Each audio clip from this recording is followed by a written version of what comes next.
Welcome to 3ETV. I'm Chuck Callahan, and I'm here today with Alejandra Carrillo Munoz, one of my most favorite people. Ali's going to talk a little bit today with us about a study abroad, a transformative type trip that she took into Brazil and up the Amazon. So Ali, tell us a little bit about you first of all before we begin talking about the trip. Thank you, Chuck. I'm happy to be here today. So yes, I went on the trip as a graduate student, actually. So it was actually just two graduate students going on this trip that was put on by Dr. Laura Zanotti, who is in anthropology. So I'm actually a Master's of Fine Arts student, so I'm in the art and design area, but this was very relevant to my research, so I ended up wanting to go, also attracted by the fact that it was in the Amazon, and it would be working with an indigenous community, and they're the Kayapo. So that was last summer of 2014, and we were there for a little over 2 weeks. Now, this was a service learning trip, and it fit into your research effort and activities. Just real quickly kind of summarize that. What were you interested in?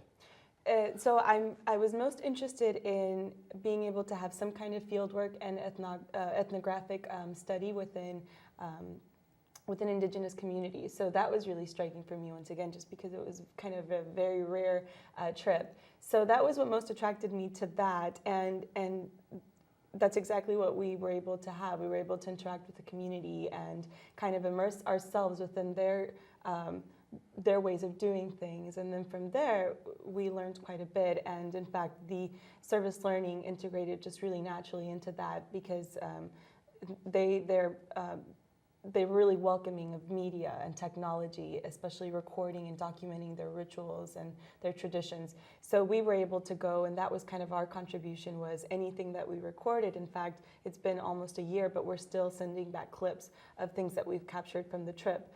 And then to also be able and lend them our equipment sometimes, and especially in this case, it was very, very special because they had their anniversary, which was huge for that particular village. And so they have multiple villages throughout the Amazon.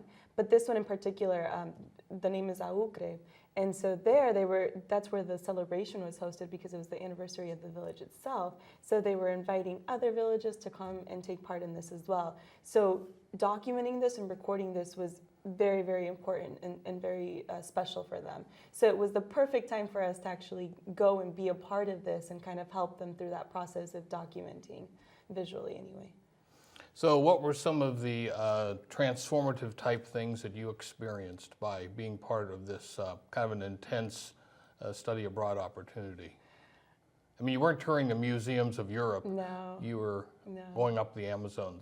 I'm at the Amazon. So talk a little bit about that. What was that like? Well, I was in a very, I was very privileged in the sense that I was a student going on the trip, so I felt like I was learning on my own, but also I was able to get a grant through the Center for Instructional Excellence. And so through that, I was able to do some of my own documenting and capturing the perceptions of the students, the process that they were going through, any insight that they had in terms of encountering this other world or community or society or people that think differently from what we're accustomed to in the United States. So it put me in a very unique perspective for that reason, because on the one hand, I was experiencing this, but also I was able to hear and constantly be in contact with the other students and asking them questions or prompting them in certain ways so that they would respond accordingly. So that was really interesting, and a lot of times I obviously completely agreed with them, because again, it was in the Amazon, and so we were there technically isolated from any contact with our significant others and family and friends, and so we really didn't have any contact, but we had each other. So that process of kind of going through our experiences and talking about it, and that process of dialogue was just really, really important. And there was just a lot, from the simplest thing that you can imagine, language barrier. You know, some of them spoke Portuguese, some of them didn't. And I mean, I'm referring to the community, but even the students, we had a very kind of short and fast lesson on Portuguese, but a lot of us didn't know it. I think you articulated that very well, that learning doesn't happen just because you did the experience, but it's reflecting on the experience. So talk a little bit, because you led the students through some reflection type activities. What sort of things would you ask them and talk to them about? So it was very, very kind of casual. So it actually began. I wanted them to write the answers, and that didn't work out so well, just because They we didn't were want to constantly write? moving. Yeah, and then if you also think about, we were having a field notebook, so that was another place where we reflected tons. So by the time that I captured their reflections on camera, they had already thought about it. They had already kind of processed it. So it was very, very natural. And so in addition to that, just the fact that we had, it was like a 3-day trip almost to get to the middle of the Amazon. So that in itself brought about all kinds of experiences, and there were people that experienced new things that they could have experienced even back home. Some of them didn't know how to set up a tent, and I include myself in one of those. I'd never done it before. Yeah.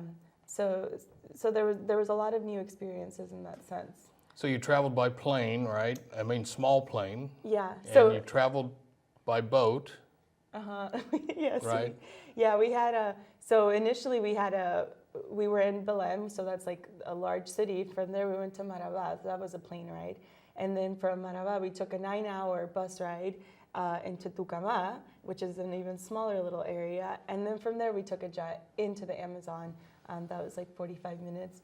And the course itself was split into two segments. So the first was the ethnographic portion, and the second was more conservation driven. Now, to get to the conservation site, we had to take a boat ride that was about 2 hours, 2 and something, through in the river. So what we want to talk about is the experience of the students encountering difference. Yeah.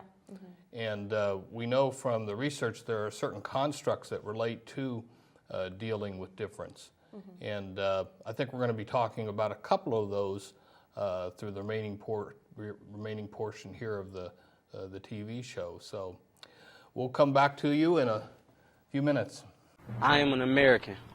I am an American. I am an American. I am an American. I am an American. That's the way most of us put it, just matter of factly. They're plain words, those 4. You could write them on your thumbnail, Or sweep them across a bright autumn sky. But remember, too, that they are more than just words. They are a way of life. So whenever you speak them firmly. Speak them proudly. Speak them gratefully. I am an American. I am an American. I am an American. I am an American. Welcome back to 3ETV. I'm Chuck Callahan, and Ali and I are talking about a Brazilian trip that did study abroad that she went on this last summer, and she provided certain film footage and documentary type information we want to share with you today. So we want to talk about one of the constructs of intercultural knowledge and competency, and that is the construct of openness, which is basically an attitude to initiate and develop interactions and relationships with people who are culturally different from you. So Ali, how did that kind of play out on the trip? How did you and the other students experience the opportunity to be open with difference across cultures? So in a lot of ways it was very challenging, just because there were a lot of barriers. It wasn't, I mentioned language, but it went beyond language too, in very different ways. But one of the most beneficial things actually was the interaction we had with the children, because they had no judgment. They weren't afraid to approach us. They weren't afraid to ask questions. And so that was actually huge. That's one of the ways we learned the language most easily, because we would just ask them, we would point to something, and so they would tell us. And so building that relationship with the children, and then we got to know them as well. So they would get to know us, and they would approach us, but obviously we looked different, so to them it was normal. But we got to know these children, right? And the other thing that helped a lot, we would always carry around our field notebook. And so everywhere we went, we were prepared to write down things or process anything that we saw. But it turned into another lesson in which the children were curious about the notebooks. They would take it and draw things. And in them drawing these things, oftentimes they were symbols that were significant to them, like particularly like the turtle, for example.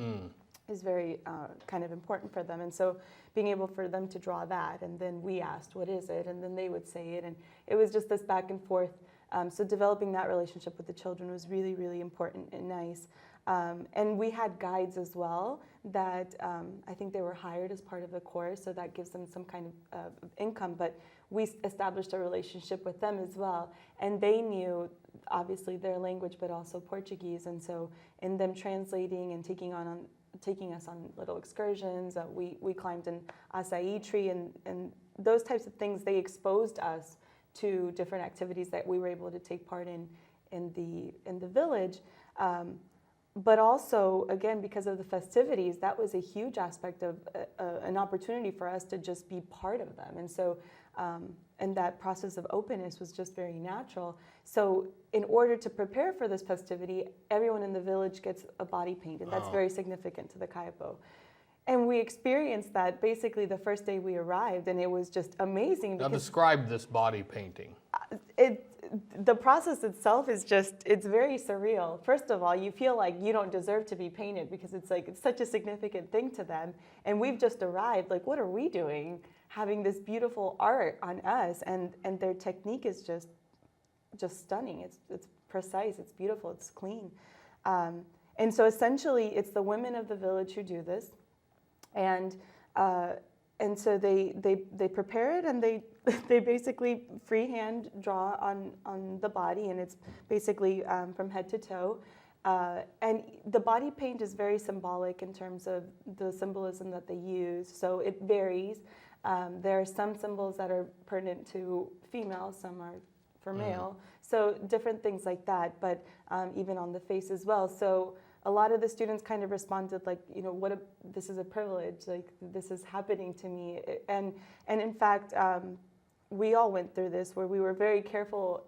We actually got painted twice because towards the end, the first paint had kind of washed away. And so before we would return, everyone wanted to get painted because it's like you're carrying this part of you, and it's on your body. It's almost like that was them admitting you into their community. Okay. And that's huge, right? And it allowed us to be part of the festivities, and we just felt a little bit more integrated. So these students didn't want to rub their paint off too much because you wanted to conserve it as much as you could. And so of course, after the trip, we're on the airport and coming back home, and I remember getting these stares like I've never been stared like that, and I would forget because it just seemed like it was part of my body. It really did. And I know that other students went through that too. So it's kind of like, why are people staring at me? And then I looked in the mirror and realized, oh yeah. But it's just, you just feel like you're part of something with that. So what kind of attention did you catch walking through the American airports when you came back? Oh, and some of the other girls who have blonde hair and were painted got more attention than I did. I could still, I think, kind of pass for Brazilian, and it was a little more normal. But just stares. Sometimes kind of like it wasn't a pleasant stare, but most of the time it was just people kind of smiling and just saying, I wonder where she went. Yeah. Real quick, what was the most prominent encounter of difference you had, you personally? In 30 seconds, what was the most thing that was like you thought, oh my, wow? The landing, just arriving and landing within the community and realizing that I couldn't see anything but trees, and then eventually you see this little bit of red dirt and you realize that that's the village, and then you land and you're encountered by these people who are just there to learn about you, and we're there to learn about them, and that was just the most incredible experience. So you didn't have to exit off a freeway No. and drive into town down Main Street? No, or anything like that? you kind of just arrived and they were there, and it was just amazing. Wow. Yeah. Well, we'll come back and talk about encountering a difference in worldview. We are all Boilermakers, but we're also much more. We're history makers, exploring the farthest reaches of our universe, often when strapped to a rocket. We are hope makers, rebuilders of Haitian cityscapes who ensure they'll now withstand any disaster. We are difference makers, developers of drought-resistant crops that just might end world hunger. The fact is, what we make moves the world forward. We are Purdue, makers all. Welcome back to 3ETV. Ali and I are going to talk a little bit about her trip up the Amazon, but we're going to focus on the intercultural company construct of cultural worldview. So, Ali, tell me a little bit about the differences you encountered relating to cultural worldview. Okay, so I can start out with some of the things that I went through, and then move on to what other students experienced. But I experienced a terrible cold when I was when I was actually doing the second portion of the trip, and so that was in the conservation reserve, and that's in the middle of just everything. It's 2-hour boat ride from the village, right? And we were doing a lot of hiking and a lot of physical activity, and so to have a cold was very inconvenient. And I had already stocked up on medication that we had brought from the U.S. and all types of cold medication, but it wasn't working. And so I was taken by one of the conservation kind of specialists or researcher, and he said, "Come here, the Kayapoman taught me something. Let me give you something that's going to take care of your cold." So I'm like, okay. We went to a tree, and he started scraping the bark, and it started bleeding, what they called bleeding, and it was this sap of like red, like it looked like blood. And he took, I don't know, maybe like 8 drops of that, and they were like tiny little drops. And we diluted it in water, and of course I was completely okay. And it was amazing to me, just because I'd taken all this medication before and nothing worked, and here's something that's so natural, works so well. And what I find was so significant is, in terms of worldview, is their tie with nature. It's like they're just one with it. We took a 5 a.m. hike straight up. In fact, it's called Monkey Head, just because it was literally straight up a mountain, and we were climbing, trying to grab onto roots and anything that we could, with the little flashlight, because there was no light. That was the most intense thing I've ever done in my life. And I just remember going up that thing and struggling. When we were all struggling to keep up, and it was insane. It was an extreme. And the Kayapo, it was a husband and wife. They were very young, but they were leading us up the trip. And the girl was wearing flip-flops, going up this, we're wearing our nicest Nikes over here, and she's wearing flip-flops. They never tripped, they never fell, they never slipped like we were, like crazy. But it's like they're just one with nature. It's like they're just natural at it. We would take all kinds of hikes. I never saw any of the guides trip. In fact, we always said that. It's like, what? It's like they memorize the land as well. And so you see the kids diving into the river where there are enormous rocks underneath, and we trip on them all the time and are scared for our lives that we're going to hit one as we're walking slowly through the water. And these children are just diving into the river like nothing. And so that's just amazing how they just integrate themselves into nature, and it's just because that's their home. I think that was the most significant thing for me, but I know that other students experienced kind of worldview openings as well. Someone touched upon the way that each member in the village kind of assumes different roles and different positions.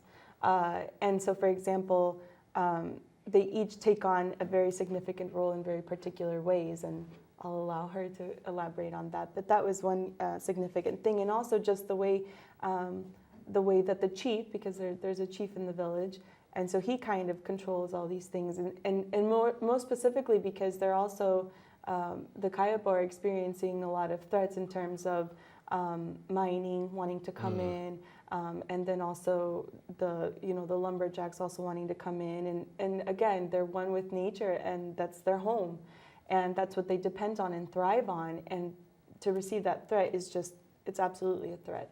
So the chief is so great about being able to communicate with his community. There's really no, of course he's the chief, but still there's this very connectedness among them, and as a village you decide. So that was very interesting. So part of what you filmed, part of the film footage that you captured, pictures that and documents the fact that they are at one with nature, and so that was part of the service activity that you did there, right? Yeah. I think it was not even, it's not one of those things where it's just planned. You kind of just observe it. It just kind of happens around you in different ways. And so it's just one of those, I think it's part of the experience more than something that just kind of happens. It's just so natural. What about their their way. You talked a little bit about their way of leading, the roles they play in the village, that one with nature. Did you pick up on anything like their economy or their politics or anything like that that seemed to be very different from what we have here in the United States? Well, one thing that they're huge activists because they have to be. In fact, it was just crazy because when we were there, actually, at that point in time, they were receiving a lot of. There was another village nearby who was, in some ways, giving in to the mining companies and all that. And so, as soon as one village does it, then it's kind of a threat for the others. Obviously, there's a huge incentive in terms of money that can come in. And so, for the most part, I think they've managed to kind of fight against that. But that's another huge thing is they're huge activists and they're really determined and proud of their culture and of conserving that and of conserving their land. And one of the greatest things that we were able to do is at night, of course we were all exhausted and tired, but it was still like we would watch these documentaries regarding the history of the Kayapo and how they've been able to resist all these threats of these powerful agencies wanting to come in and kind of, bribe them into handing over their land essentially, because that ruins their whole habitat, right? And so being able to watch those documentaries and just seeing how those things actually happened and we were on that land, it was just mind-blowing. Wow. Well, this has been quite an experience for you. Would you say it was transformative? Absolutely. It would? And you would recommend other Purdue students participate not just perhaps in study abroad where they enjoy the beer of Germany or the pasta of Italy, but actually stretch themselves a little bit. And, it just contributes to your growth and to your knowledge in ways that you have to be there and experience it for your own. So your encounter of difference really was an encounter with difference. Yes, in the most extreme ways, but it was great. Well, that'll wrap up this session of 3E TV, and we'll see you next time.